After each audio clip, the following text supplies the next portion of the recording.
Hi, welcome back to Guessagaingaming. And so here we are back in London. On the north side of the River Thames there is the river in the background with boats and barges going along.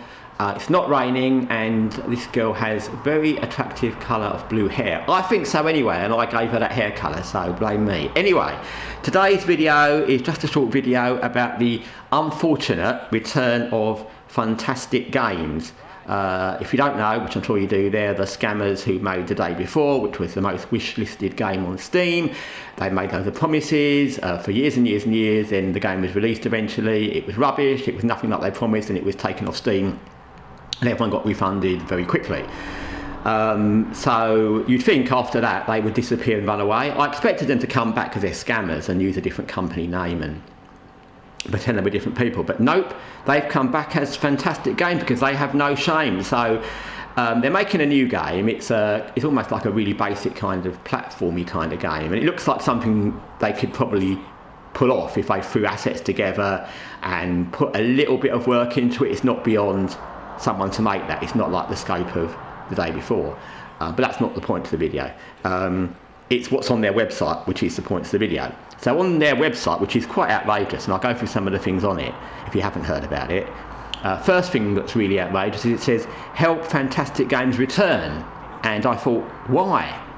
We don't owe them anything. Even if it was a respected game developer who'd made fantastic games, not Fntastic games, but fantastic games over many years, we don't owe them anything. They're just a game developer who, went bust, just like, car manufacturers and TV makers and everything else. So why would we want to help them return? And that's not counting their only real claim to fame is scamming people and making a really rubbish game and lying about stuff. So why would we want to help them return? It's actually quite outrageous that they even dare to say that and ask. And then if you think that's bad enough, the things they say they'll do in the future to make their company better is they'll discontinue the practice of using volunteers. Well, duh. I mean, of course you will, because that's almost like, slave labour. You can't use volunteers to make your video game that you're selling for money. So of course you will, because no developers do that. Nobody does that. It's like making TVs or cars and saying we use free labour to make our cars. So of course you will. That's normal. That's not a great promise. That's what every company that makes money does. So that's the first thing that's outrageous. It gets worse. And then they are committed to honest marketing. Well, again, that's what you'd expect. Okay, in gaming, you don't always get that. There's plenty of companies that lie about what their game is and do before release trailers that don't show the proper footage, or they make trailers that aren't even the real game. But, that's what we should expect. So again, the fact they're saying they'll be honest in their marketing, that's hardly a breakthrough statement. Especially for people that lied and scammed before. Well, why would we possibly? The next part of the tick-off of outrageous is they're actually selling T-shirts on there with Fntastic games on them for between $30 and $65. Who would want that? I mean, I don't know. I suppose if you really like Bethesda games or BioWare or Rocksteady, you might go out and buy a T-shirt with that developer's name. I personally wouldn't, but okay, if you really, really support the developer and you really like their games, you might.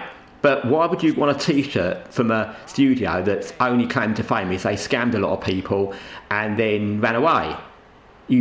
That would be insulting to the person wearing it.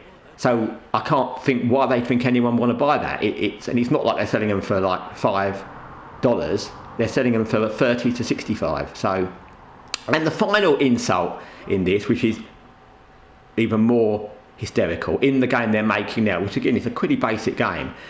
As with most of these Kickstarter games, you can spend extra money to get little bonuses in the game. You get your name put on the credits and things like that. It's like when you fund a Kickstarter movie, you get put down as a producer and things. But you can spend $5,000 to have an in-game pet. $5,000 to have an in-game pet in this pretty basic game from a scam developer that's only really famous for making a scam game in the past. And here's the best one. You can spend $12,000 to meet with the founders of Fntastic games. Yay! I can't think why anyone would want to meet or the police and you're going to arrest them for scamming, or you're going to bring a baseball bat. No, I'm joking. Or you're going to confront them and ask them why they are doing what they did and why they think they've got the right to come back and try it again. But it's ridiculous that they think they can charge $12,000 just to meet them, and not counting anything else. If you went to meet them, you wouldn't be. How would you get there? They're in Asia, I think, so you wouldn't assume that if they bought you a ticket to get there, if you paid $12,000, it would probably be a scam ticket, and you wouldn't even get past security at the airport. And if you got there, I bet they wouldn't turn up. So it's just all kinds of ridiculous, and it's so insulting and so bad. It's actually funny, because it's funny that anyone can think they can get away with it. It's almost like the Sweet Baby things now, which are almost funny. They're so embarrassingly bad, the things they've got gaming developers and studios to do. It's actually become like a parody. It's funny, and Fntastic are like funny. If you told someone that someone would make up a game like the day before and try that scam, you'd have probably said, eh. But the fact they've come back with all this nonsense on their website, it's like incredible. It's amazing what people think they can get away with if they can. Anyway, thanks for watching Guessagaingaming. Till next time, take care.